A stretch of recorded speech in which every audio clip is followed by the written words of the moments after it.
उनके वार्ड सचिव को रोटी दो, उनके वार्ड सचिव को रोटी दो, उनके वार्ड सचिव को रोटी दो, खोलो काम, कुमार खोलो काम, कुमार खोलो काम,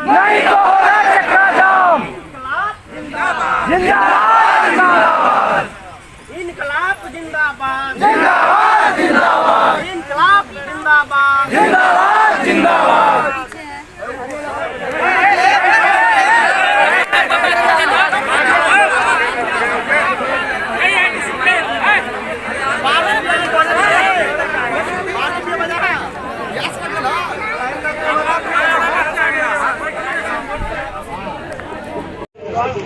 पंचायत वार्ड सचिव संघ बिहार के जानिब से आज के एक दिवसीय धरना और प्रदर्शन और अपने जायज मुतालबात और हक के लिए इस तहरीक के सभी अच्छे साथियों,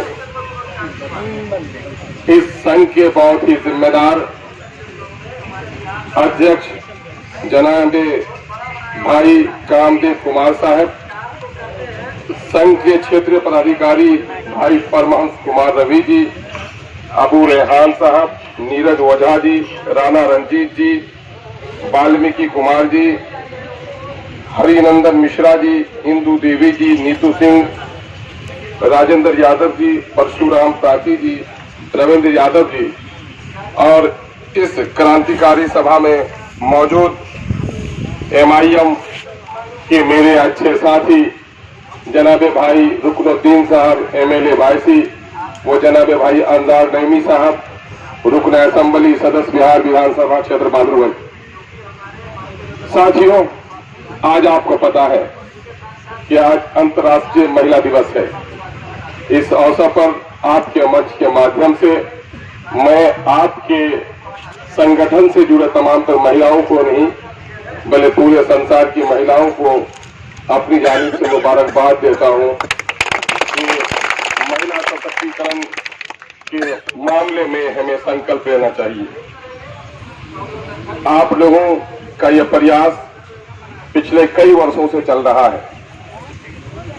सरकार ने आप लोगों को पंचायत के वार्ड के सदस्य के सचिव के तौर पर नियुक्त किया और जब भी सरकारी तौर पर किसी की नियुक्ति होती है तो ऐसे लोगों के दिल में एक आशा की किरण जगती है कि मुझको कहीं न कहीं से सरकारी सेवक बनने का अवसर आएगा। लोकतंत्र में चुने जाते हैं, प्रतिनिधि वोट के द्वारा चुने जाते हैं। ये खास अवधि के लिए चुने जाते हैं। अवधि की समाप्ति होती है तो फिर जनता उसे चाहती है तो रखती है, उसे चाहती है तो हटा देती है।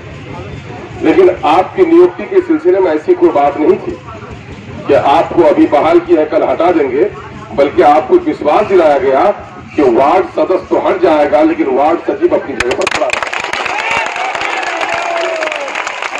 जब आपको ये विश्वास दिलाया गया तो हमारे बहुत सारे बंधु जो दिल्ली में फैक्ट्रियों में काम करते थे, 15-20 हजार की तनख्वाह कमाते थे, तो वो ये समझकर घर लौट आए कि चलो अपने घर में काम मिलेगा, अपने गांव की सेवा करेंगे और आज नहीं तो कल नियमित हो जाएंगे। इसी उम्मीद पर वो घर लौट आए।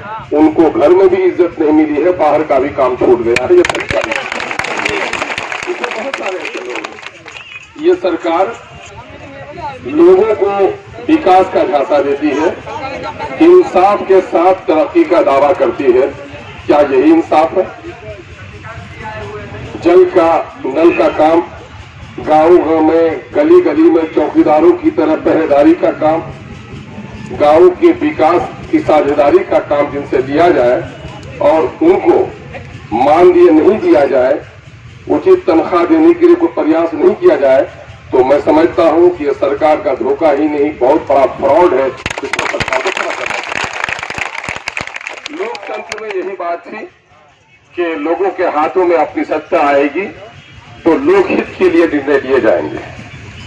मुझे इतिहास का विद्यार्थी तो नहीं रहा, लेकिन जहां तक मैंने इतिहास को पढ़ा है, अंग्रेजों के जमाने में भी बेगार खटाने का वो तरीका नहीं था जो आज स्वतंत्र भारत में लोगों को बेगार खटाने का ये रीत क्यों है?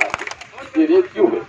आप सभी पढ़े लिखे, आपकी पेशानियों को मैं देखता हूं, सभी पढ़े लिखे, ज्ञानी और इस वक्त के राजनीतिक और सामाजिक हालात से अवगत लोग हैं कि ये सरकार दो चीजों को, एक तो ये है कि स्वतंत्रता की प्राप्ति के बाद गरीबों के बच्चों से इसने तालीम का वादा किया था, आज तक पूरा नहीं किया।